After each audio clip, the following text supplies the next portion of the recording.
मैंने ये अपनी गर्लफ्रेंड पीयूष को फोन लगाया, देखो नंबर दिख रहा है आपको, मेरी गर्लफ्रेंड का नंबर दिख रहा है, पीयूष को फोन लगाया, देखो उठा रहा नहीं है। अब देखो ध्यान से, जब ये फोन लग रहा है ना तो यहां से इलेक्ट्रोमैग्नेटिक वेव बाहर आ जा रही है। इलेक्ट्रोमैग्नेटिक वेव, इलेक्ट्रोमैग्नेटिक वेव का मतलब क्या हो गया कि क्या है, इलेक्ट्रिक पोटेंशियल है, एनर्जी। ये क्या है, एनर्जी प्रोवाइडेड बाय द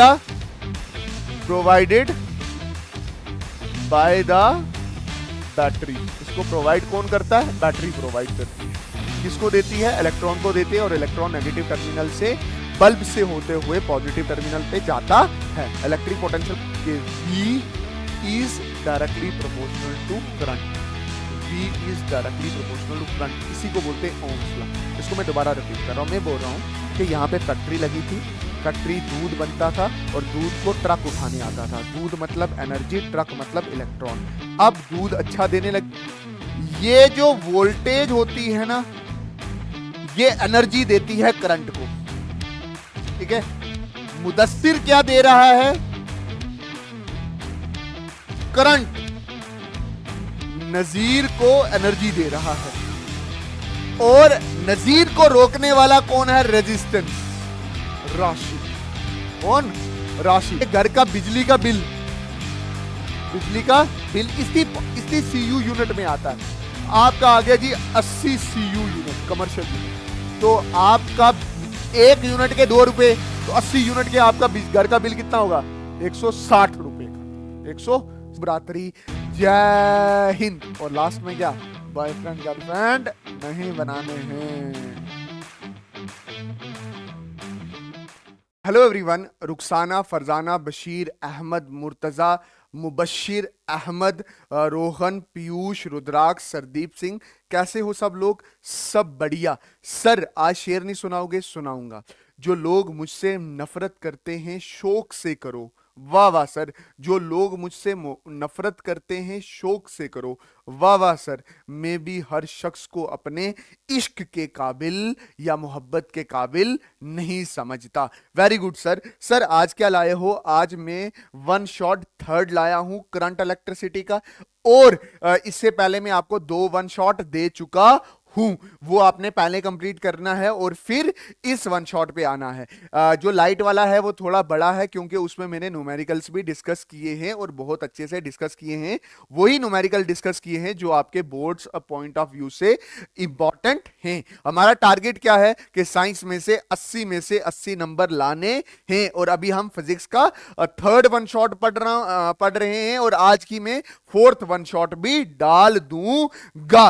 अभी आपके जब मैं ये वीडियो बना रहा हूं तो आपका पहले उर्दू का पेपर है, तो मैं ये वीडियो पहले इसलिए डाल रहा हूं क्योंकि जब आप उर्दू का पेपर खत्म कर लो तो हमारे पास पूरी साइंस की वन शॉट सीरीज तैयार होके यूट्यूब पे अपलोडेड हो। मैं आपके साथ मेहनत कर रहा हूं, आपको भी मेहनत करनी है और मेरे से बात करनी है। तो बात तो आप फिजिकली मेरे से कर नहीं सकते, तो बात करने के लिए हमारे पास एक ही है, दैट इज नीचे कमेंट सेक्शन।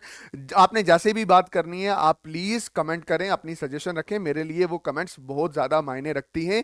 मैं उठ के वीडियो बना रहा हूं उन्हीं कमेंट्स की वजह से। बात समझ आई कि नहीं? अच्छा चलो पिटारा खोलते हैं और क्या पढ़ना है। ये हमारे पास इलेक्ट्रिसिटी के क्वेश्चन हैं जो हमने अच्छे से क्या करने, पढ़ने हैं। तकरीबन 10 क्वेश्चन हैं। मैं जब पूरी वन शॉट कंप्लीट कर चुका हूंगा आपको ये पूरे 10 के 10 क्वेश्चन आते होंगे। Very good sir. टॉपिक पे आते हैं तो हमारे पास पहला टॉपिक क्या है, दैट इज चार्ज। अच्छा सुनना ध्यान से सर, चैप्टर का नाम तो इलेक्ट्रिसिटी है, इलेक्ट्रिसिटी हम थोड़ी देर बाद पढ़ेंगे, बट पहले आप चार्ज सीख लो। चार्ज क्या होता है, सुनो मेरी बात।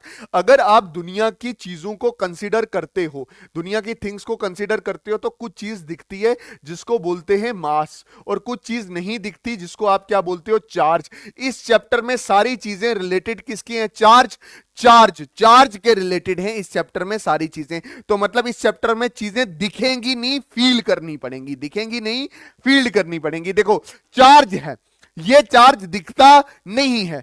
चार्ज किससे लिखते हैं? दिखता नहीं है, बट इसको डिनोट किया जाता है with the letter Q, with the letter Q. Very good sir. और चार्ज दो तरह का होता है। कितने तरह का होता है चार्ज? दो तरह का होता है। एक होता है पॉजिटिव चार्ज और एक होता है negative charge.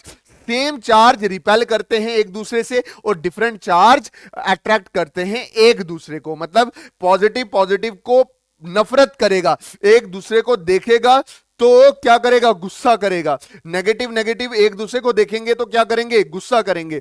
But positive negative एक दूसरे को देखेगा तो एक दूसरे से क्या करेगा? प्यार करेगा। सर पॉजिटिव नेगेटिव से प्यार करता है। There is a love between positive and negative charge. Very good sir. मुझे चार्ज वाली चीजें अच्छे से समझ आ रही हैं। कुछ और पॉइंट में यहां पे दिखा देता हूं। क्या देख,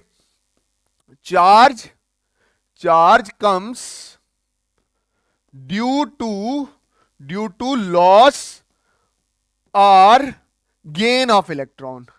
के चार्ज आता है जब किसी भी बॉडी में से इलेक्ट्रॉन लूज होता है या गेन होता है। ठीक है, मान ले कि ये तेरे पास क्या है? सोडियम है। ये आपके पास क्या है? सोडियम है। तो सोडियम के ऊपर पॉजिटिव चार्ज आ जाता है। क्यों? क्योंकि इसने इलेक्ट्रॉन को लूज किया। तो जब कभी भी कोई चीज इलेक्ट्रॉन को लूज करती है तो उसके ऊपर पॉजिटिव चार्ज आ जाता है, और जब कभी भी कोई भी चीज इलेक्ट्रॉन को गेन करती है तो उसके ऊपर नेगेटिव चार्ज आ जाता है। ये बात ध्यान से समझ आई। मैंने चार्ज को क्या बोला? मैंने बोला चार्ज दिखता नहीं है, चार्ज को क्यू से लिखते हैं। दो तरह का चार्ज होता है, पॉजिटिव नेगेटिव। पॉजिटिव पॉजिटिव से नफरत करता है, नेगेटिव नेगेटिव से नफरत करता है, पॉजिटिव नेगेटिव से प्यार करता है। इतनी बात क्लियर हुई। और चार्ज आता कब है? जब इलेक्ट्रॉन लूज हो बशीर साहब, या इलेक्ट्रॉन गेन हो। सर इतनी बात मुझे समझ आ गई ही है। चार्ज के बारे में सर आप और बताओ। जैसे मास की यूनिट होती है केजी, वैसे चार्ज की यूनिट होती है दैट इज कूलम। और जैसे ही मैं बोलूंगा ना कि सोडियम के ऊपर +1 कूलम चार्ज है, तो +1 कूलम का मतलब क्या हो गया? कि इसने लूज किए हैं। कितने इलेक्ट्रॉन लूज किए हैं? 6.24 इंटू 10⁻18 इलेक्ट्रॉन्स इसने क्या किए हैं? लूज किए हैं। तो एक कूलम का मतलब हो गया कि एक कूलम चार्ज का मतलब क्या हो गया? कि इसके पास 6.24 इंटू 10⁻18 इलेक्ट्रॉन इसने क्या किए हैं? लूज किए हैं। वैसे अगर -1 कूलम होता तो यही चीज क्या होती? गेन की होती है। अच्छा, इलेक्ट्रॉन क्या होता है? इलेक्ट्रॉन एक फंडामेंटल पार्टिकल है जिसके ऊपर जिसका चार्ज अगर आप देखो तो इसका चार्ज होता है दैट इज -1.6 इंटू 10⁻19 कूलम, और इसका मास ऑफ इलेक्ट्रॉन आपने पढ़ा होगा दैट इज 9th क्लास में 9.1 इंटू 10⁻31 kg। एक चीज बिल्कुल ध्यान से समझ आना चाहिए कि इलेक्ट्रॉन फंडामेंटल पार्टिकल है, हर एक एटम में होता है, और इसी इलेक्ट्रॉन की वजह से चार्ज होते हैं। अच्छा, चार्ज क्या करता है? चार्ज अपने इर्द गिर्द ना फील्ड पैदा करता है, जिसको क्या बोलते हैं? Electric field. तो ना हम चार्ज को देख पाते हैं और ना इस इलेक्ट्रिक फील्ड को देख पाते हैं। बात समझिए कि नहीं? चार्ज को भी नहीं देख पाते, इसकी फील्ड को भी नहीं देख पाते। सर हमें पता कैसे चला? तो एक चीज ध्यान से देखो। जैसे ही आप किसी को फोन लगाते हो, ठीक है,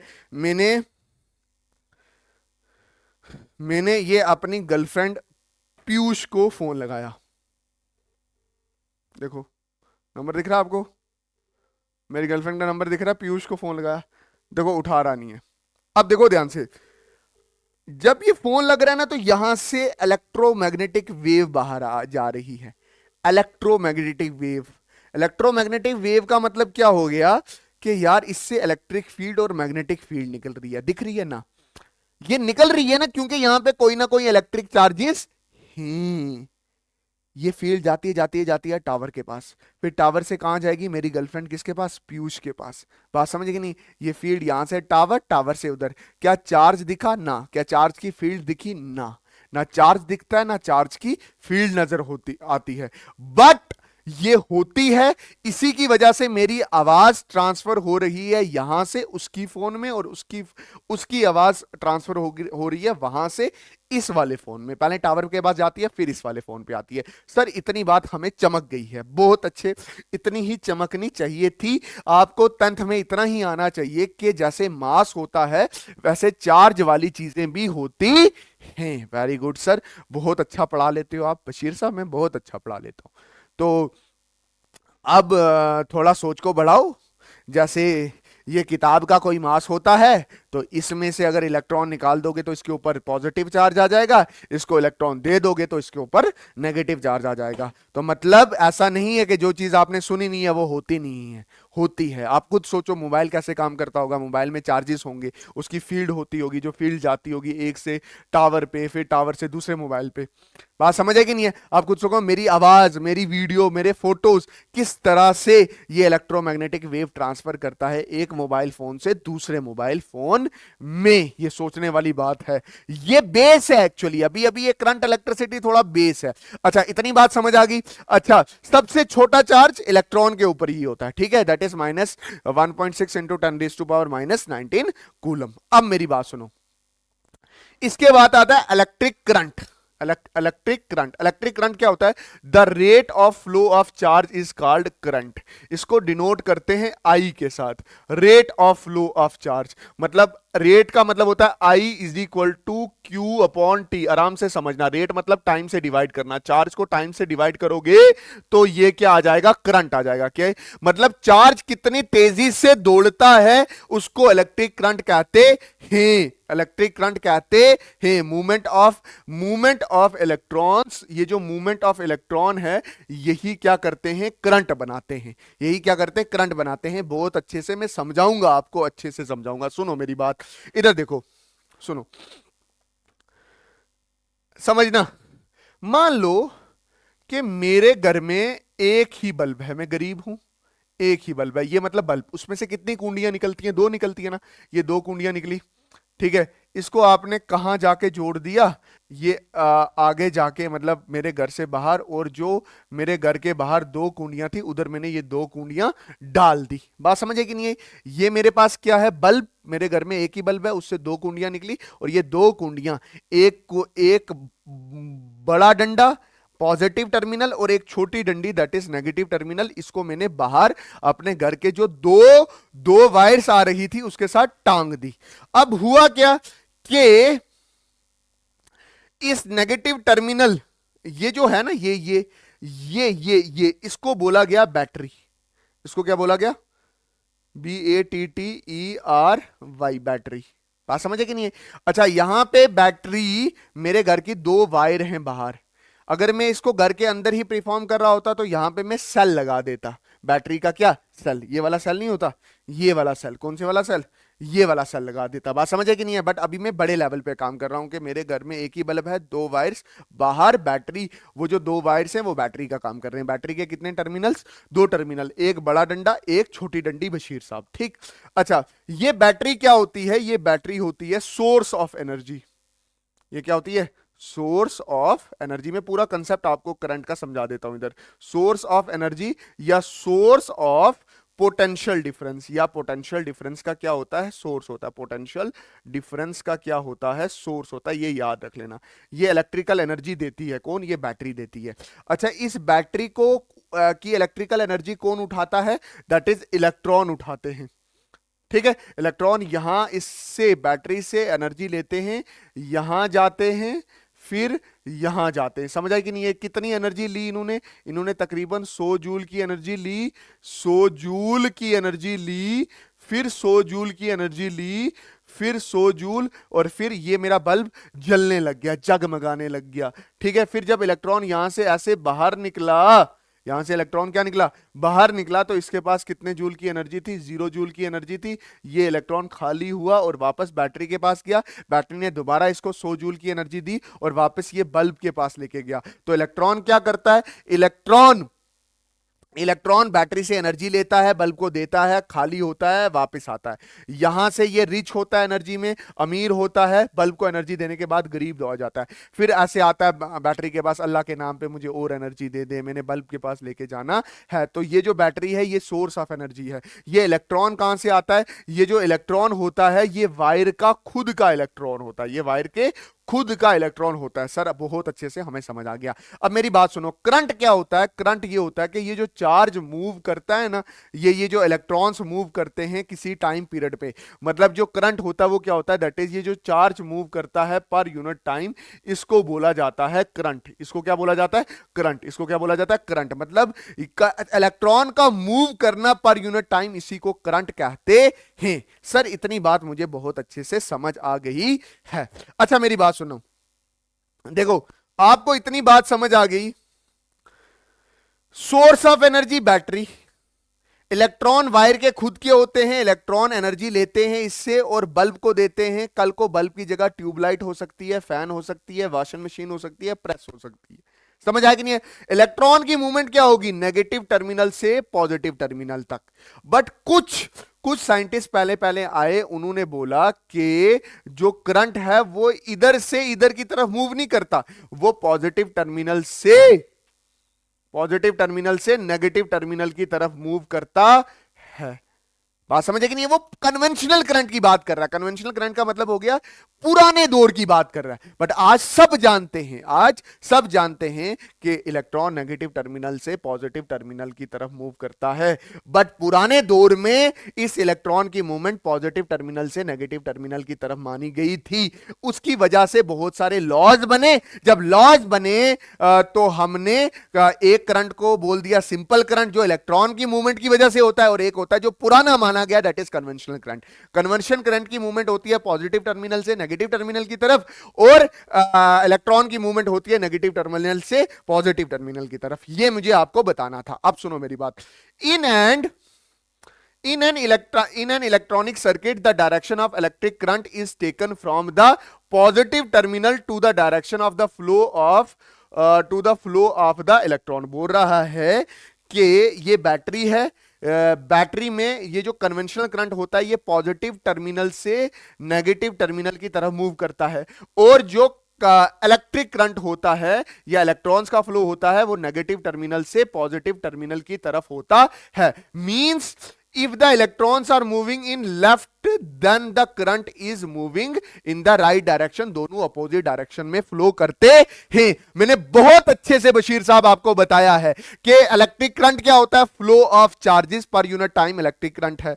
अच्छा पहले पहले ना इलेक्ट्रॉन मूव कहां से करते हैं? नेगेटिव टर्मिनल से पॉजिटिव टर्मिनल में। फिर पहले शुरू में जब इलेक्ट्रॉन नए डिस्कवर हुए, उसका मूवमेंट बताने लगे, तो उसको माना गया था कि पॉजिटिव से नेगेटिव की तरफ करते हैं। बट बाद में पता चला कि नेगेटिव से पॉजिटिव की तरफ होता है, तो पॉजिटिव से नेगेटिव वाले को कन्वेंशनल करंट ही माना। बट बाद वाला सही निकला, जो इलेक्ट्रॉन की मूवमेंट होती है वही ही एक्चुअल मूवमेंट ऑफ करंट होता है, दैट इज नेगेटिव टर्मिनल से पॉजिटिव टर्मिनल।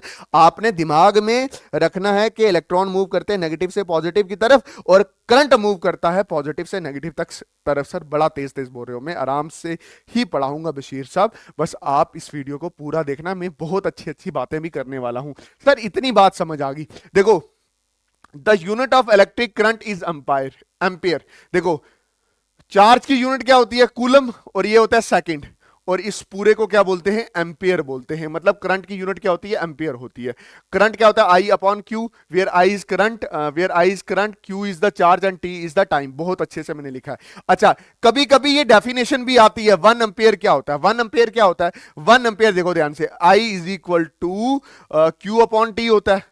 1 एम्पियर क्या होगा? जब एक कूलम 1 सेकंड के लिए मूव करेगा तो ये आएगा 1 coulomb upon second which is equal to 1 ampere. यही लिखा है ना, 1 ampere of current may be defined as that flow 1 coulomb of charge per second. 1 coulomb of charge 1 second के लिए चले, 1 कूलम चार्ज 1 सेकंड के लिए चले, उसको हम क्या बोलेंगे? That is 1 ampere of current. अच्छा करंट को नापने के लिए, करंट को नापने के लिए कि कितने इलेक्ट्रॉन नेगेटिव टर्मिनल से पास होते वक्त पॉजिटिव टर्मिनल में गए, उसके लिए एक डिवाइस यूज होती है, उसको आप क्या बोलते हो, ammeter. The current is measured by ammeter and ammeter is always connected in the series. वो किस में कनेक्टेड होता है, सीरीज में कनेक्टेड होता है। सीरीज मतलब रास्ते में ही होगा एमीटर, जो आपको बताएगा कि कितने इलेक्ट्रॉन मूव कर रहे हे बशीर साहब। ये आपको क्लियर हो गया करंट को लेके, बात समझ आई, ये भी मैंने आपको बता दिया, ठीक।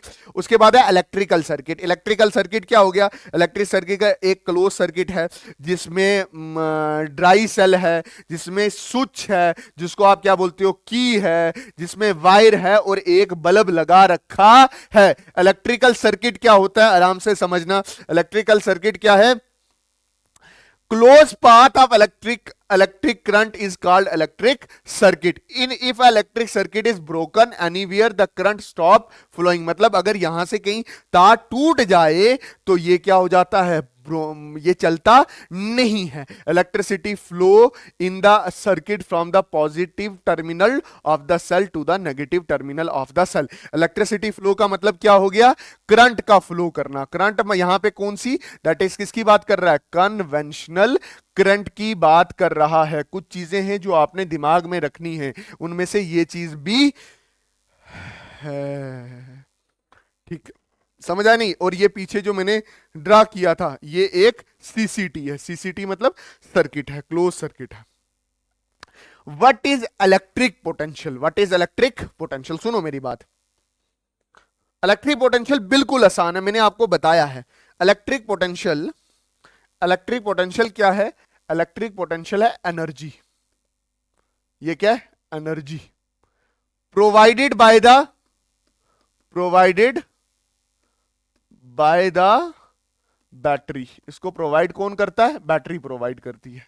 किसको देती है, इलेक्ट्रॉन को देती है, और इलेक्ट्रॉन नेगेटिव टर्मिनल से बल्ब से होते हुए पॉजिटिव टर्मिनल पे जाता है। इलेक्ट्रिक पोटेंशियल कोई पूछे तो वो क्या है, एनर्जी है, प्रोवाइडेड बाय द। अच्छा, ये क्या करती है, ये मूव करवाती है इलेक्ट्रॉन को, मूव द इलेक्ट्रॉन। और जब इलेक्ट्रॉन मूव करता है तो वो कोई ना कोई क्या करता है, काम करता है। तो उसी तरह से इलेक्ट्रिक पोटेंशियल की एक डेफिनेशन है, स्टैंडर्ड डेफिनेशन है, जो आपको याद रखनी है। क्या, the amount of work done in bringing a unit positive charge from infinity to that point is called the electric potential. के मतलब कितना काम होगा किसी भी चार्ज को इंफिनिटी से मूव करने पे, किसी भी पॉइंट पे, तो उसी को क्या बोला जाएगा, that is electric potential. But आपको याद रखना है कि इलेक्ट्रिक पोटेंशियल क्या हो गया, that is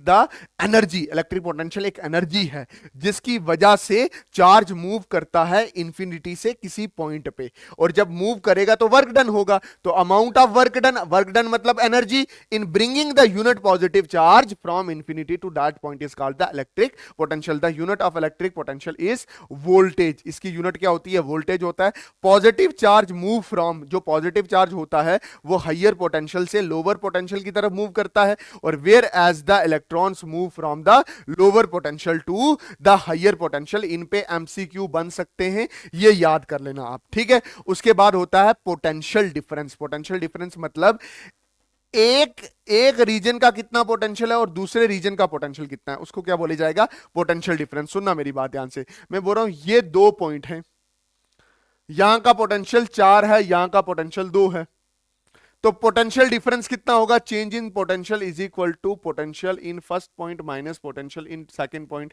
that is 4 minus 2 is equal to 2। मतलब 2 पॉइंट के पोटेंशियल या एनर्जी के डिफरेंस को आप क्या बोलते हो, पोटेंशियल डिफरेंस। पोटेंशियल डिफरेंस, बात समझ आई कि नहीं आई। किसी जगह पे ज्यादा हो सकता है और किसी जगह पे क्या हो सकता है, कम हो सकता है। The amount of work done in bringing the unit positive charge from one point two another point is called the potential difference. वही है, मतलब देखो पोटेंशियल का मतलब भी एनर्जी है और पोटेंशियल डिफरेंस का मतलब भी एनर्जी है, ये याद रख लो, ये दिमाग में रख लो। एनर्जी मतलब काम, पोटेंशियल मतलब एनर्जी, एनर्जी मतलब काम, किसी भी चार्ज को किसी भी पॉइंट से उठा एक जगह से दूसरी जगह पे ले जाने को क्या बोलते हैं? पोटेंशियल या पोटेंशियल डिफरेंस इज क्रिएटेड। और पोटेंशियल डिफरेंस कौन क्रिएट करता है? बैटरी क्रिएट करती है। मतलब ये प्रोवाइड कौन करता है? सेल प्रोवाइड करता है। Positive terminal, negative terminal. बात समझे कि नहीं? पोटेंशियल का मतलब क्या होता है? Work done upon charge, where V is the potential difference, W is the work done and Q is the charge. Simply याद रखना, पोटेंशियल पोटेंशियल डिफरेंस सेम है, जिसका मतलब क्या है? एनर्जी। और एनर्जी मतलब काम, मतलब जो पोटेंशियल होगा वो काम होगा किसी भी चार्ज को मूव करने के लिए from one point two another point. Very good. अच्छा देखो, ऐसा unit of potential difference is volt. कितना, क्या ऐसा यूनिट है? वोल्ट है। देखो, ये पॉजिटिव टर्मिनल, ये नेगेटिव टर्मिनल, इन दोनों के बीच में डिफरेंस होगा एनर्जी का, और वो कितना डिफरेंस है? 1.5 वोल्ट का। अच्छा, potential difference is measured bye a volt meter. और याद रखना, volt meter is always connected parallel. Volt meter, ये जो रेजिस्टेंस है, रेजिस्टेंस मतलब कोई भी डिवाइस आपने लगाई हुई है, इसके पैरेलली कनेक्ट होता है, क्योंकि ये चेक करता है कि ये बल्ब कितनी एनर्जी खाएगा। मान के चलो यहां पे एनर्जी थी 100 जूल की, जब इससे गुजरा तो करंट के पास तकरीबन 10 जूल की एनर्जी बची। तो वोल्ट मीटर ने क्या मेजर किया कि 100 ली थी, 90 खा गया, 10 छोड़ दी। तो इसने रीडिंग क्या होगा कि 90 इसने क्या कर दी है? 90 वोल्ट इसने क्या कर दी है? खा दी है। बात समझ आई कि नहीं? अच्छा जी, okay. Circuit diagram, circuit diagram, electrical circuit contain a cell. उसमें एक सेल होती है, बैटरी होता है, कनेक्टिंग वायर्स होता है, प्लग की होता है, और इलेक्ट्रिकल कंपोनेंट्स होते हैं। क्या क्या होता है? एक बैटरी होता है, की होता है, और बल्ब होता है। अभी की ऑन है तो ये जग रहा है, और की ऑफ है तो ये क्या है? स्विच ऑफ है। Simple symbol use in the circuit diagram. इसके बाद ये है, देखना ध्यान से, कौन कौन से इलेक्ट्रिकल सर्किट सिंबल्स हैं जो आप यूज करते हो। मेरी बात ध्यान से समझ लो। पोटेंशियल और पोटेंशियल डिफरेंस में आपको थोड़ी कंफ्यूजन हो सकती है। बस आप इतना याद रखो कि पोटेंशियल पोटेंशियल डिफरेंस एनर्जी होता है, ये काम होता है किसी भी चार्ज को एक जगह से दूसरी जगह पे ले जाने के लिए। बस इतना याद रखना है। ये प्रोवाइड कौन करता है? बैटरी प्रोवाइड करती है। अच्छा, इलेक्ट्रिकल सर्किट सिंबल देखो, ये किसका सिंबल है? रजिस्टर का सिंबल देख लो। एम मीटर जो करंट नापता है, वोल्ट मीटर जो पोटेंशियल डिफरेंस नापता है, मोटर का सिंबल ये है। मोटर नहीं है आपके पास? फैन में मोटर होती है, वॉशिंग मशीन में रशीद साहब मोटर होती है। अच्छा, और मोटर कहां पे होती है? वो गाड़ी आती है, उसमें छोटी मोटर होती है। ठीक है। अच्छा, इंडक्टर ये कॉइल होती है, इसका सिंबल ये है। की, स्विचेस का, लैंप्स का सिंबल क्या है? कैपेसिटर का क्या सिंबल है? कैपेसिटर आपने देखा होगा, फैन के बीच में वो सेल सा व्हाइट कलर का दिखता है। वो फैन होता है ना, फैन के ऊपर कप सा लगा होता है, उस कप को उठाओ तो बीच में क्या दिखता है? कैपेसिटर दिखता है। Very good sir. फिर ट्रांसफार्मर, ट्रांसफार्मर का मतलब क्या होता है? जो आपके घर में स्टेप अप या स्टेप डाउन होता है, उसका सिंबल ये है। ग्राउंड कैसे होता है? डीसी वोल्टेज क्या है? डीसी वोल्टेज मतलब ये बैटरी, बैटरी मतलब plus terminal and negative terminal. और ये डायोड, डायोड आपने देखा होगा, एलईडीज देखी होंगी ना, एलईडी लाइट एमिटिंग डायोड। ठीक है। अच्छा, उसके बाद है ओम्स लॉ। उसके बाद क्या है? Ohm's law. इस ओम्स लॉ को ना मैं बड़े बेहतरीन तरीके से समझाऊंगा, अच्छे से समझना। देखो, समझना, अच्छे से समझना। ये बल्ब है,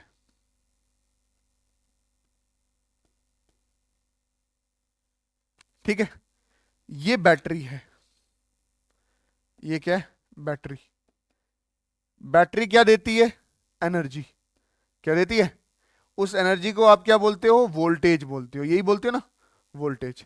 इस वायर के अपने इलेक्ट्रॉन होते हैं, है ना? अपने इलेक्ट्रॉन होते हैं, और इलेक्ट्रॉन जब मूव करते हैं तो वही क्या करते हैं? करंट कॉन्स्टिट्यूट करते हैं। इस इस बैटरी से एनर्जी कौन निकालता है? ये इलेक्ट्रॉन निकालते हैं, दैट इज 100 जूल की एनर्जी।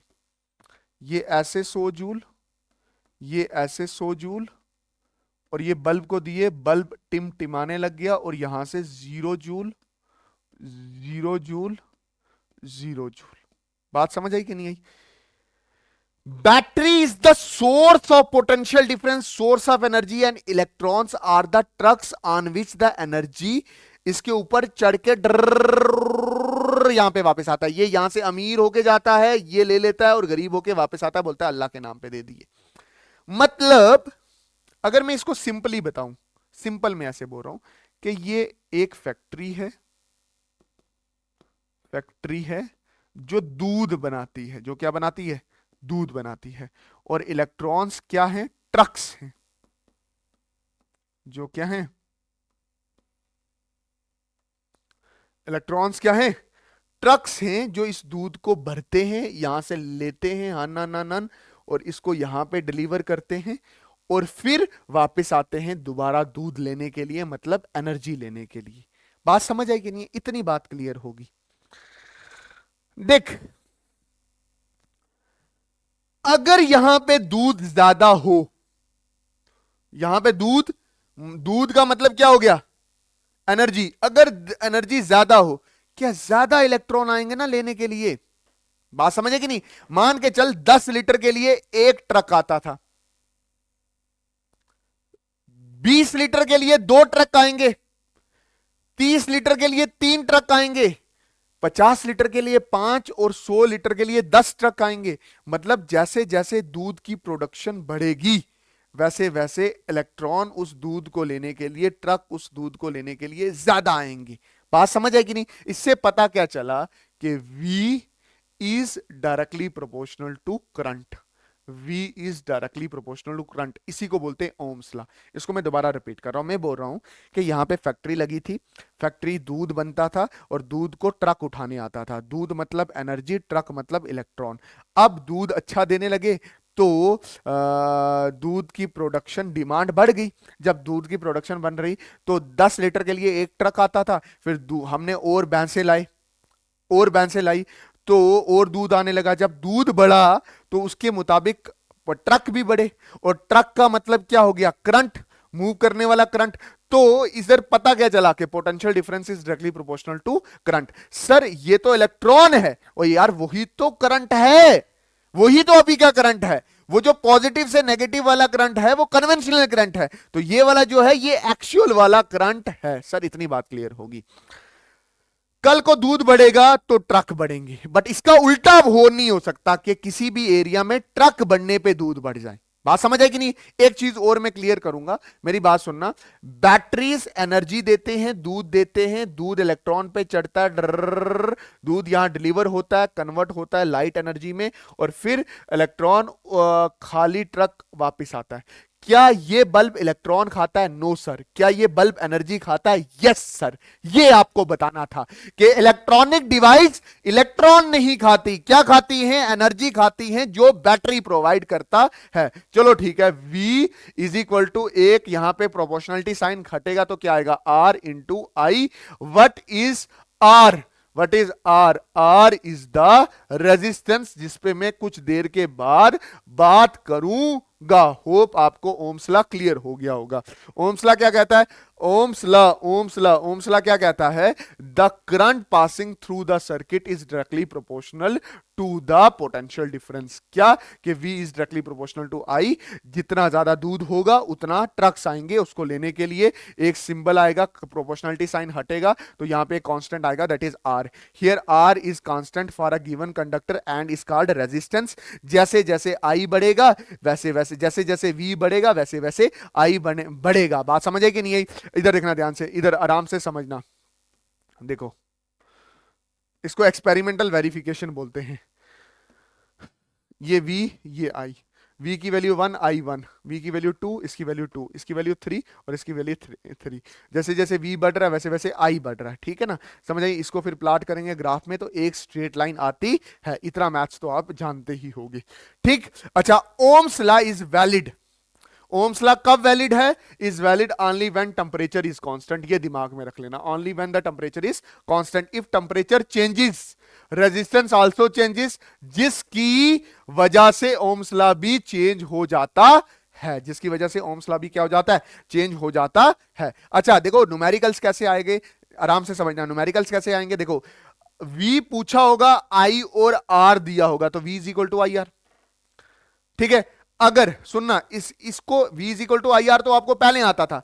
अब अगर i पूछा हो तो आपको पता है v is equal to I R होता है, और i is equal to V upon R होगा, i is equal to V upon R होगा। और अगर r पूछा हो तो आपको पता है v is equal to I R होता है, और r is equal to V upon I होगा। मतलब ये ओम्स लॉ की तीन फॉर्म्स हैं। देखो, अगर v पूछा हो तो i इंटू आर के साथ मल्टीप्लाई करना हो कर देंगे, आई पूछा हो तो v इंटू आर, v को r से डिवाइड कर देंगे, और अगर r पूछा हो तो v को i से क्या कर देंगे बशीर साहब, डिवाइड कर देंगे। बशीर साहब, मैं ज्यादा अभी पढ़ाने की तरफ ट्राई कर रहा हूं, क्योंकि मुझे ये पता है कि आपको आना चाहिए कंसेप्ट। ठीक है, मेरा कुछ नहीं है, मुझे सब आता है, इसलिए पढ़ा रहा हूं। आपका कंसेप्ट भी क्या होना चाहिए, क्लियर होना।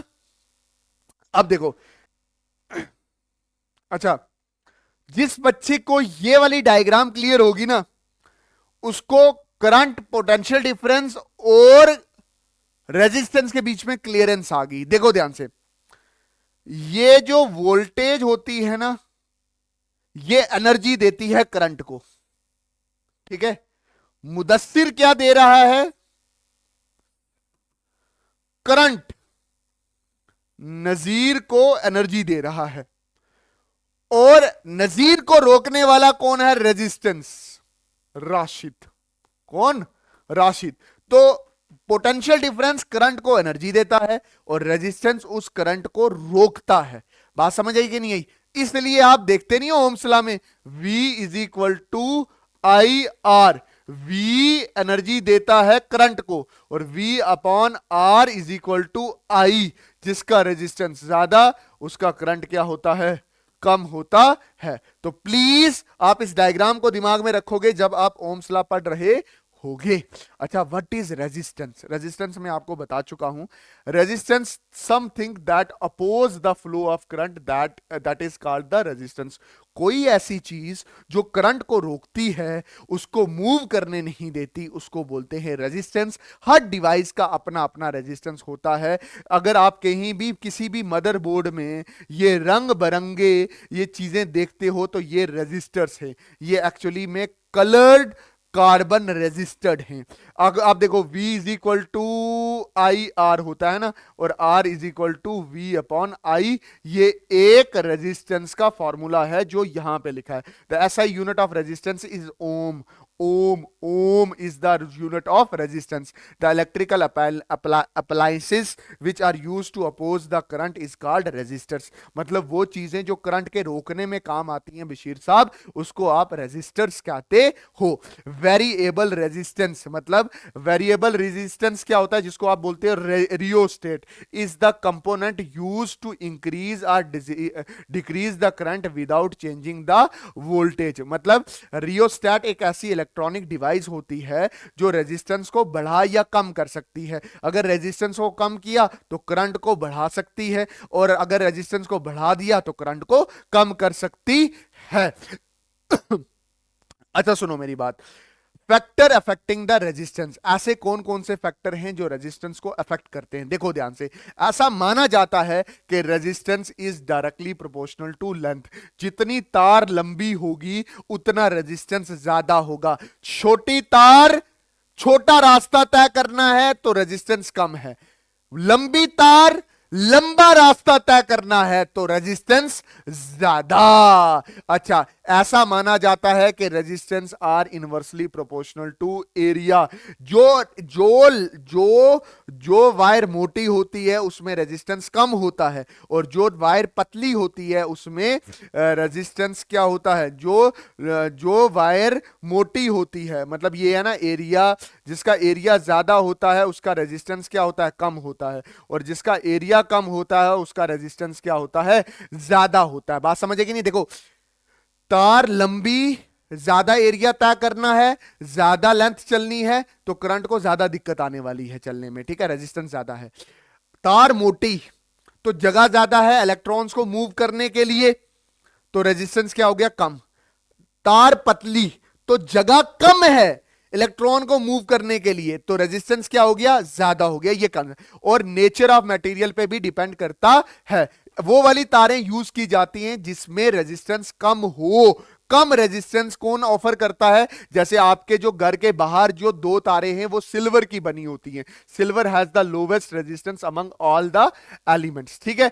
ये तार, ये वायर किस चीज से बना है उस पर भी डिपेंड करता है। जैसे सिल्वर कपर का रेजिस्टेंस कम होता है और वहीं पर टंगस्टन का रेजिस्टेंस ज्यादा होता है। ये क्या कह रहा है? ये क्या बोल रहा है कि रेजिस्टेंस मटेरियल पे भी डिपेंड करता है। जैसे सिल्वर का रेजिस्टेंस कम होता है, टंगस्टन का ज्यादा होता है, कपर का कम होता है, टंगस्टन का ज्यादा होता है। तो हम वो वाली वायर्स यूज करते हैं जिनमें रेजिस्टेंस कम होता है और आसानी से करंट मूव कर सकता है। टेम्परेचर बढ़ाने पे भी रेजिस्टेंस क्या करता है? बढ़ता है। टेम्परेचर बढ़ाने, तार गर्म होती है ना तो रेजिस्टेंस क्या होता है? बढ़ जाता है, ठीक है। इसके बाद है रेजिस्टिविटी। इसको क्या बोलते हैं? रेजिस्टिविटी। ध्यान से अच्छे से समझना। रेजिस्टिविटी मतलब आपको इतनी बात समझ आ गई है, आपको इतनी बात समझ आ गई कि जो हमारा रेजिस्टेंस है वो कहीं ना कहीं लेंथ के डायरेक्टली प्रोपोर्शनल है, पहली इक्वेशन, और वो इनवर्सली प्रोपोर्शनल है किसके? एरिया के। बात समझ आई कि नहीं? दूसरी equation, equation number 1, equation number 2। अगर मैं अच्छे से लिखूं तो resistance is directly proportional to L upon A.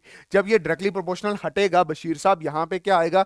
Resistance is equal to rho L upon A, ठीक है। ये जो रो होता है ना, इसको बोलते हैं रेसिस्टिविटी, ठीक है। ये भी एक रेजिस्टेंस ही है, रेजिस्टेंस, बट ये क्या है? पर यूनिट लेंथ का रेजिस्टेंस है, मतलब एक छोटे हिस्से वायर का रेजिस्टेंस है। अच्छा, इस रेजिस्टिविटी को मैं अच्छे से लिखूं, आपको पता है R is equal to rho L upon A को उधर ले जाओ, ए आर, एल को नीचे ले आओ, तो ये आ गया रो, ठीक है। अच्छा, rho is equal to R A upon L. इसकी यूनिट क्या है? ओम। इसकी यूनिट क्या है? Metre square. और नीचे लेंथ की यूनिट क्या है? मीटर। ये मीटर से ये cancel. Ohm metre is the unit of resistivity. Ohm metre is the unit of resistivity. और ये रेजिस्टिविटी क्या है? That is resistance per unit length. वही रेजिस्टिविटी में आपको समझाने जा रहा हूं, आराम से समझना मैं क्या बोल रहा हूं। कि जो रेजिस्टिविटी होता है उसको डिनोट करते हैं रो से। Electrical resistance of a conductor of a unit cross section area unit length is called resistivity, ठीक है। यहां से अगर लगाओगे ना रेजिस्टिविटी, ये resistivity is equal to resistance per unit area per unit length, इसको क्या बोलते हैं? Resistance. It here rho is the constant of proportionality and is called the electrical resistivity. इतनी बात क्लियर होगी। The SI unit of resistivity is Om metre, जो हमको मैं पहले बता चुका हूं। Resistivity also increase with the increase of temperature. Temperature बढ़ाने पे रेजिस्टेंस बढ़ेगा, रेजिस्टिविटी भी बढ़ेगा। इंसुलेटर जो होते हैं उनका हाई रेजिस्टेंस होता है, रेजिस्टिविटी भी हाई होता है, जिसकी वजह से उनमें करंट का फ्लो क्या होता है? कम होता है। बट कंडक्टर के केस में लो रेजिस्टेंस होता है और जिसकी वजह से करंट क्या होता है? ज्यादा फ्लो कर सकता है। होप आपको ये चीज समझ आई होगी। और याद रखना कि ये जो रेजिस्टिविटी है, ये does not depend upon length and area. ये पॉइंट जिस बच्चे ने याद रखा ना, ये वजाइद स्टार करके याद रखना, वजाइद स्टार करके याद रखना कि रेजिस्टिविटी ना तो लेंथ पे डिपेंड करती है ना तो एरिया पे डिपेंड करती है। बात समझ आई कि नहीं आई? देख लो बच्चा, रात का 1 बज रहा है और मैं आपके लिए मेहनत कर रहा हूं, तब भी ना पढ़े, देख लेना। कॉम्बिनेशन ऑफ रेजिस्टर को जोड़ने का तरीका है। 2 तरीके से आप रेजिस्टेंस को जोड़ सकते हो। एक होता है सीरीज कॉम्बिनेशन और एक होता है पैरेलल कॉम्बिनेशन। मैं क्या बोल रहा हूं? रेजिस्टर को जोड़ने के 2 तरीके हैं। एक है सीरीज कॉम्बिनेशन और एक है पैरेलल कॉम्बिनेशन। जो पहला मैं आपके सामने डिस्कस करने वाला हूं वो हमारे पास क्या है? Series combination. कौन सा? सीरीज कॉम्बिनेशन, ठीक है। सीरीज कॉम्बिनेशन में क्या होगा? Each resistors are connected end to end. Series combination में क्या होगा?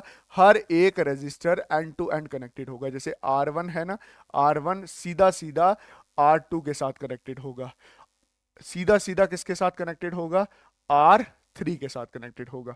सीधा सीधा बात समझे कि नहीं आई? ये हमारा बैटरी, बैटरी का बड़ा डंडा और बैटरी की छोटी डंडी, ये पॉजिटिव टर्मिनल, ये नेगेटिव टर्मिनल। सीरीज कॉम्बिनेशन में क्या होगा? हर एक रजिस्टर सीरीज में कनेक्टेड होगा। सीरीज में कनेक्टेड होने का मतलब क्या हो गया? एंड टू एंड कनेक्शन होगा। और एक चीज याद रखना, current through each resistor is same. हर एक में से सेम करंट पास करेगा। मतलब यहां से जो करंट निकलेगा ना, यहां से आई, तो सेम करंट ही पास करेगा। यहां से भी आई, यहां से भी आई और यहां से भी आई ही निकलेगा। बट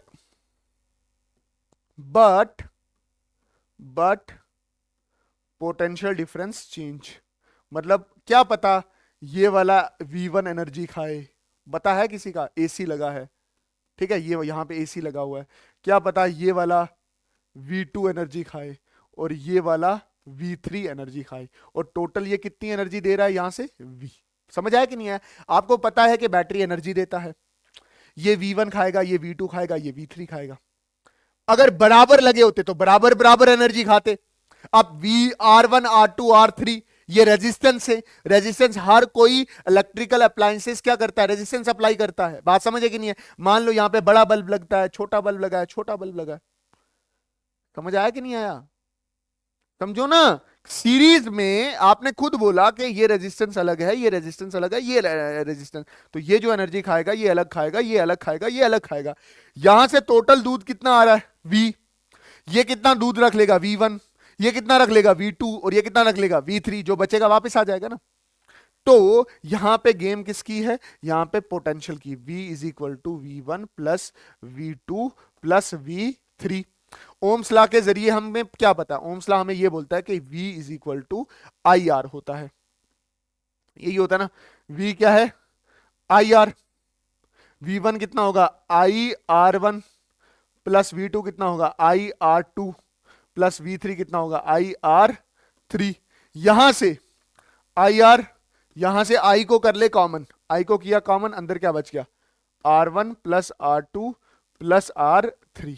ये I और I कैंसल, R नेट कितना हो गया? That is I1 plus I2 plus R3। जब सीरीज में होते हैं ना कनेक्शन, जब सीरीज में होते हैं कनेक्शन, तो नेट रेजिस्टेंस क्या कर जाता है? बढ़ जाता है। अब मैं इसको थोड़ा डीप जाके समझा रहा हूं। देख, ये बैटरी फैक्ट्री है जो दूध देती है V। इस दूध को कौन लेके जाता है? करंट लेके जाता है, पता है ना? करंट यहां से भी लेके जा सकता है, इलेक्ट्रॉन यहां से भी लेके जा सकते हैं, ये यहां से इलेक्ट्रॉन लेके जाते हैं, ठीक है। एक जगह पे ये V3 दूध रखता है, ये V2 दूध रखता है और ये V1 दूध रखता है। बट जो टोटल दूध आया था वो कितना है? V1 V2 और V3। यहां से आगे तो ओम्स लॉ लगेगा।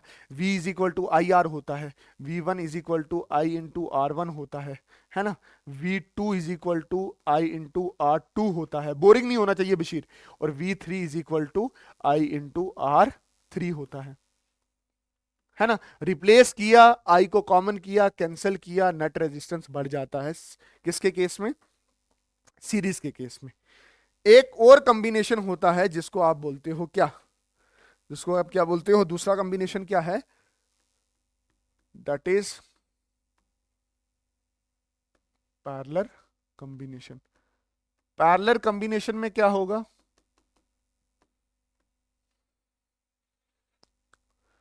पैरेलल कॉम्बिनेशन में क्या होगा? when resistance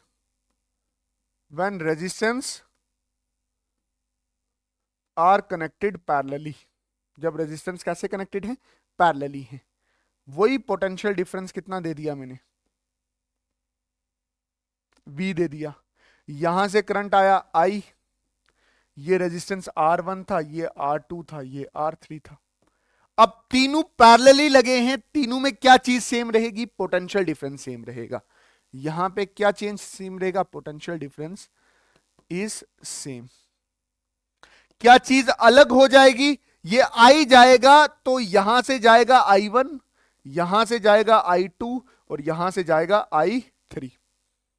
ठीक है, अगर इसको समझ आया कि नहीं है, अगर ये रेजिस्टेंस ज्यादा है तो करंट कम जाएगा, ये कम है तो करंट ज्यादा जाएगा, ये कम है तो करंट ज्यादा जाएगा। रेजिस्टेंस अलग अलग है तो करंट भी तो अलग अलग जाएगा ना। तो यहां पे क्या होगा, करंट क्या हो जाएगा, चेंज हो जाएगा चाचा जी। और जो टोटल करंट होगा वो किसके बराबर होगा, I1 plus I2 plus I3। इतनी बात मुझे क्लियर हो गई है। ठीक है, एक चीज और याद रखना, V is equal to I R होता है, और I की जगह आप क्या लिखोगे, V अपॉन R। इस R को नीचे डिवाइड कर लोगे बशीर साहब।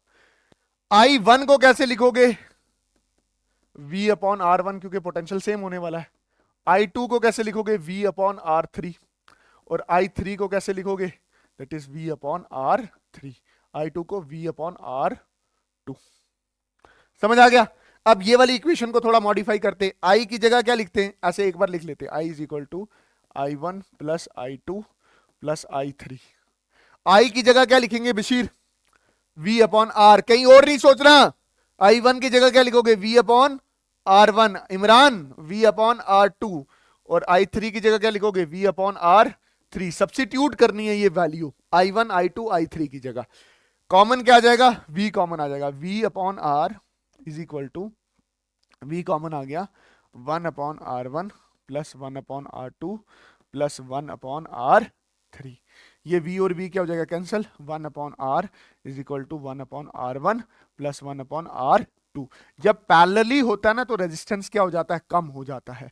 जब सीरीज में होता है तब रेजिस्टेंस क्या हो जाता है, बढ़ जाता है। ठीक है, और हमारे घर में हर एक डिवाइस पैरेलली ही कनेक्टेड होती है, क्योंकि अगर एक डिवाइस खराब हो तो बाकी दो डिवाइस में कोई फर्क नहीं पड़ता। बट यहां पे अगर कोई एक डिवाइस खराब हो तो पूरा सर्किट ही में लोचा आ जाता है और वो अच्छे से काम करना छोड़ देता है। Okay sir, advantage of parallel combination, parallel combination का क्या क्या एडवांटेज है, मेरी बात ध्यान से समझो। ये जो R1 R2 R3 है, ये अभी मैं रेजिस्टेंस कह रहा हूं, बट एक्चुअल में ये डिवाइसेस, इलेक्ट्रॉनिक डिवाइसेस कनेक्टेड थी। बल्ब कनेक्टेड था, प्रेस कनेक्टेड थी, वॉशिंग मशीन कनेक्टेड थी, AC कनेक्टेड था। पहली बार में एक सीरीज में कनेक्टेड था और दूसरी बार में पैरेलली कनेक्टेड था। पैरेलली ही हम अपने हर घर का कनेक्शन पैरेलल ही करते हैं। पैरेलली इसलिए करते हैं क्योंकि बराबर एनर्जी हर एक डिवाइस को मिलती है। और दूसरा, अगर एक डिवाइस खराब होगा तो सारे डिवाइस, मतलब जैसे फॉर एग्जांपल ये सारे पैरेलली कनेक्टेड हैं, तो इसमें से वो वाला बल्ब फ्यूज हो जाता है, इसका ये मतलब नहीं है कि ये भी काम करना बंद कर देगा। In parallel condition each appliance get the full voltage, सबको बराबर की एनर्जी, फुल वोल्टेज मिलती है। If one appliance switched on, other are not affected, other are not affected, मतलब स्विच्ड, मतलब स्विच्ड ऑन का मतलब क्या हो गया कि अगर मान के चलो, इधर इधर मान के चलो कि मेरे पास ये सर्किट है, इसमें से ये एक उड़ गया तो क्या ये दोनों चलते रहेंगे ना, ये भी उड़ गया तो क्या ये चलता रहेगा ना। बात समझे कि नहीं है, मतलब डिवाइस में अगर कोई, एक सर्किट में अगर कोई एक चीज खराब हो जाती है तो उसका दूसरे दूसरे इलेक्ट्रॉनिक डिवाइस पे कोई असर नहीं पड़ेगा। अच्छा सुनो, सुनना, होता क्या है, ये हमारे पास एक सर्किट है जिसमें मैंने रेजिस्टेंस लगाया, बैटरी का बड़ा डंडा, छोटा डंडा, और मैंने यहां से करंट पास करवा दिया। क्या पास करवा दिया, करंट। और ये रेजिस्टेंस कितना है, R, और ये करंट मूव करता हुआ वापस आ गया। बात समझे कि नहीं है। अब हुआ क्या, अब हुआ क्या कि कुछ देर के बाद मैंने तार को पकड़ा ना, तो तार क्या हुई, गर्म हुई। इसी को बोलते हैं जूल लॉ ऑफ हीटिंग, कि जब कभी भी किसी भी वायर में से करंट पास करता है तो वो तार गर्म हो जाती है। जैसे आपने घर पे देखा होगा कॉइल, देखी होगी ना कॉइल। जैसे कुछ देसी लोग भी होते हैं, मतलब जिनके घर में अच्छे अच्छे हीटर नहीं होते, मेरी तरह भी होते हैं, वो क्या करते हैं, वो बाजार से 30 रुपए की कॉइल लेते हैं और उसको जोड़ के हीटर बना लेते हैं और ऑन करते हैं। तो वहां से करंट मूव करना शुरू हो जाता है। करंट मूव करता है तो करंट मूव करता है तो करंट क्या प्रोड्यूस करता है, हीटिंग इफेक्ट प्रोड्यूस करता है। कुल मिला के जब करंट किसी भी सर्किट से मूव करेगा तो वो हीट प्रोड्यूस करेगा, जिसको आप क्या बोलोगे, जूल लॉ ऑफ हीटिंग। वही एक्सप्लेन करना है, factor affecting the law of heating. एक करंट, क्या करंट, ऐसा माना जाता है कि जितनी हीट प्रोड्यूस होगी वो डायरेक्टली प्रोपोर्शनल टू क्या होगी, करंट। ऐसा माना जाता है कि जितना ज्यादा रेजिस्टेंस ज्यादा होगा उतनी ज्यादा हीट प्रोड्यूस होगा। और ऐसा माना जाता है कि जितने टाइम के लिए वो करंट पास करेगा उतनी ज्यादा हीट प्रोड्यूस होगी। मतलब ये जो हीट प्रोड्यूस हो रही है ये H is directly proportional to I square, H is directly proportional to R and H is directly proportional to time. तीनों को जोड़ोगे तो क्या होगा, heat is directly proportional to I square R T, I square R T. यहां पे proportionality sign हटेगा और कांस्टेंट की जगह 1 आएगा, I square R T. Joule law of heating का फॉर्मूला क्या बनेगा, heat is equal to I square R T. ये चीज आप ध्यान में रखोगे। बहुत अच्छे सर, मुझे इतनी बात समझ आ गई कि जब कभी भी करंट पास करता है किसी भी सर्किट से, वो हीट प्रोड्यूस करेगा जो डायरेक्टली प्रोपोर्शनल टू करंट का square, resistance and time for which the current is past. इसकी डेरिवेशन करते, इसकी डेरिवेशन करते हैं, देखना ध्यान से। डेरिवेशन देखो, पोटेंशियल डिफरेंस किसके बराबर होता है, वर्क डन अपॉन चार्ज, इसी के बराबर होता है ना। वर्क डन किसके बराबर होता है, V into Q. Work done किसके बराबर है, पोटेंशियल इंटू क्यू। अब एक चीज ध्यान में रखना, V किसके बराबर होता है, I इंटू आर के बराबर होता है। इस V को उठा के इधर डाल देना, ये Q है। I किसके बराबर है, that is Q upon T के बराबर है। तो Q किसके बराबर है, that is I into T. तो Q की जगह आप क्या डालोगे, I इंटू टी। देखो वर्क डन, V की जगह क्या डालोगे, I इंटू आर, और Q की जगह क्या डालोगे, I into T. I I square और आर टी। तो मतलब हमारे पास जो वर्क निकला सॉरी वो कितना निकला, आई स्क्वायर आर टी निकला। और वही जो वर्क होता है वो किसके बराबर होता है, heat is equal to I square R T. तो जो हीट प्रोड्यूस होगी किसी भी सर्किट में, इलेक्ट्रॉनिक सर्किट में, वो किसके बराबर है, आई स्क्वायर आर टी। ये डेरिवेशन इंपॉर्टेंट है, आ सकती है। वेरी गुड सर, हमें अच्छे से समझ आ रहा है। अच्छा, इलेक्ट्रिक बल्ब, बल्ब आपने देखा होगा, ऐसा होता बल्ब, ऐसा होता ना, नीचे होल्डर टाइप होता है, ऐसे ही होता ना बल्ब। देखो जो इलेक्ट्रिक बल्ब होता है ना, the filament of bulb is made up of tungsten. ये फिलामेंट इसके टंगस्टन से बना होता है। Tungsten have very high melting point, जो कितना होता है, दैट इज 3380 डिग्री सेल्सियस। बात समझे कि नहीं, 3380 डिग्री सेल्सियस होता है इसका मेल्टिंग पॉइंट। गर्म होता है बहुत जल्दी, रेजिस्टेंस भी बहुत ज्यादा होता है, इतनी जल्दी मेल्ट नहीं होता, इतनी टेम्परेचर पे जाके भी मेल्ट नहीं होता, ठीक है। टंगस्टन का सिंबल होता है डब्ल्यू, डब्ल्यू, चमकने वाला डब्ल्यू, वजाइद वाला डब्ल्यू, याद रखना। बल्ब के अंदर ना गैस भी होती है, बल्ब के अंदर नाइट्रोजन और आर्गन गैस भरी होती है, जो बल्ब के वायर को जलने नहीं देती। मतलब ये जो वायर है, ये जो बल्ब है ग्लास का, इसके अंदर कौन कौन सी गैस है, आर्गन की गैस भरी रहती है और नाइट्रोजन की गैस भरी रहती है, जिसकी वजह से ये फिलामेंट जलता नहीं है। अगर आप ये तोड़ोगे ना, और ये ऐसे साफ भी रहेगा, मतलब ये टूटेगा नहीं, तो जलाओगे तो ये तुरंत जल जाएगा, क्योंकि ये एटमॉस्फेयर में रिएक्ट कर देगा। तो हम कुछ नॉन रिएक्टिव गैस इस फिलामेंट, इस बल्ब में डालते हैं ताकि हमारा बल्ब बचा रहे। यह सवाल भी इंपॉर्टेंट हो सकता है। इलेक्ट्रिक पावर, बात करते हैं इस पे। देखो सुनो, पावर पे बात करते हैं। पावर, पावर होता है rate of doing work. Work को टाइम से डिवाइड करोगे तो क्या आ जाता है, पावर आ जाता है। अब मेरी बात ध्यान से सुनना, अभी वर्क का फॉर्मूला आपने एक निकाला था, ये निकाला था वर्क का फॉर्मूला, क्या निकाला था, I square R T, I square I square R T. तो टी को टी से डिवाइड कर दिया, पावर का फॉर्मूला क्या बना, आई स्क्वेयर आर। ये क्या बना, पावर का फॉर्मूला। ठीक है, बात समझे कि नहीं आई? पावर है क्या, rate at which electrical energy is consumed is called the electric power. किस किस रेट से या वर्क डन हो रहा है उसको बोलते हैं पावर, या किस रेट से कोई भी डिवाइस इलेक्ट्रिकल एनर्जी खा रही है उसको क्या बोलते हैं, पावर। इलेक्ट्रिकल एनर्जी वर्क का फॉर्मूला ये है, डिवाइड किया तो ये आया। इसके तीन फॉर्मूले हैं, एक फॉर्मूला ये मैंने लिखा है, ठीक है। दो फॉर्मूले आपने और बनाने, देखो power is equal to V is equal to I R, है ना, I is equal to V upon R. तो आप आई की जगह क्या लिख सकते हो, वी अपॉन आर का whole square into R, power is equal to V square upon R square into R, R और R cancel, power is equal to V square upon are.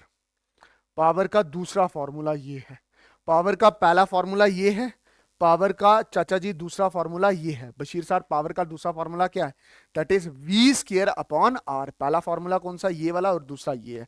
ये करंट और रेजिस्टेंस की form पे है, और ये potential difference और are की फॉर्म में है।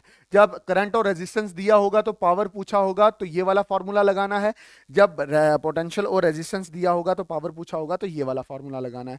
अब ध्यान से समझो, तो हमें क्या करना है, हमें एक फॉर्मूला ये निकल गया, ये एक फॉर्मूला ये निकल गया, ठीक है। अब हमें एक और फॉर्मूला निकालना है, ठीक है। उसके लिए समझना ध्यान से, उसके लिए आप देखो power is equal to I square R, ये बात तो मुझे समझ है। I is equal to, sorry sorry sorry sorry sorry sorry, इधर देखना, V is equal to I into R होता है, ये बात तो क्लियर है आपको, ठीक है। R is equal to V upon I होती है ना, तो इस R को उठा के इधर R में डाल दो, तो power is equal to I square V upon I, I से I cancel, P is equal to V into I. ये इसका तीसरा फॉर्मूला है। तो पावर के कितने फॉर्मूले हो गए, तीन फॉर्मूले हो गए। पहला फॉर्मूला, दूसरा फॉर्मूला, तीसरा मैंने आगे समझा दिया। पहला फॉर्मूला, दूसरा फॉर्मूला, तीसरा। ऐसा यूनिट ऑफ इलेक्ट्रिक पावर को क्या बोलते हैं, वॉट बोलते हैं। देखो ध्यान से, जूल पर सेकंड, और ये क्या होगा, वाट होगा। अगर कोई पूछे एक वाट कितना होता है, ठीक है, अगर आपसे कोई सवाल पूछे कि एक वाट कितना होता है, एक वाट का मतलब क्या हो गया, पावर इज इक्वल टू एक जूल ऑफ वर्क। पावर का फॉर्मूला क्या होता है, एनर्जी अपॉन टाइम। एक जूल जब एक सेकंड के लिए काम, मतलब एक सेकंड के लिए एक जूल का काम हो, उसको हम बोलेंगे एक जूल पर सेकंड, इसी को हम एक वाट कहते हैं। कभी कभी ना ये सवाल भी पूछता है कि एक वोल्ट क्या होता है। एक वोल्ट क्या होता है, हमें पता है potential difference is equal to work done upon charge होता है। जब एक जूल काम लगे एक कूलम ऑफ चार्ज को मूव करने में, तो इसको क्या लिखेंगे, one upon one, one joule per coulomb, जो जो किसके बराबर है, वन जूल पर कूलम किसके बराबर है, वन वोल्ट के बराबर है। तो कभी कभी एक वोल्ट को भी डिफाइन करना आ जाता है, एक वॉट को डिफाइन करना आ जाता है, और एक एम्पियर हम पहले कर चुके हैं।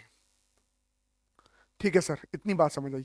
On a large scale we measure the electrical or electric power on kilowatt, और एक किलोवाट जो होता है वो किसके बराबर होता है, 100,000 थाउजेंड वाट के बराबर होता है, ठीक है।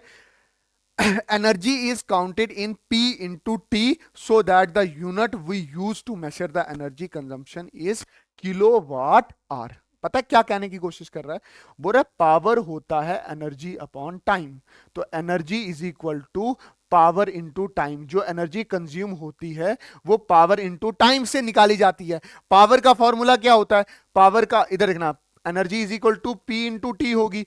पावर बड़े यूनिट्स के लिए हम क्या यूज करते हैं, पावर के लिए किलोवाट, और टाइम के लिए आर। तो kilowatt hour is the unit of energy, is the unit of energy. इसी को कमर्शियल यूनिट ऑफ एनर्जी भी कहते हैं। 1 किलोवाट आर, 1 किलोवाट आर, इसको मैं अच्छे से एक्सप्लेन कर देता हूं।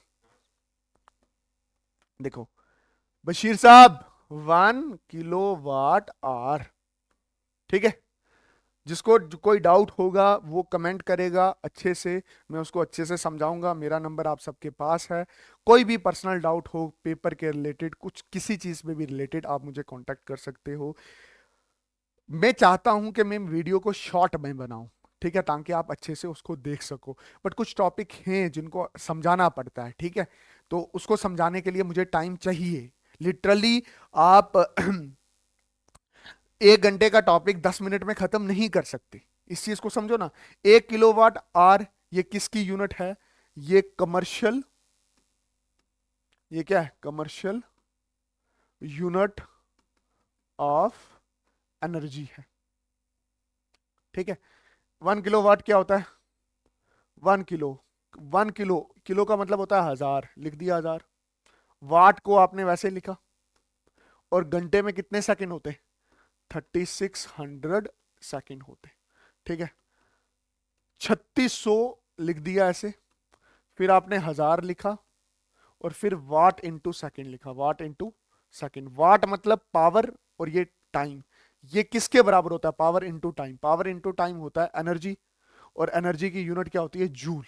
तो आप किसके लिखोगे? 360000 जूल।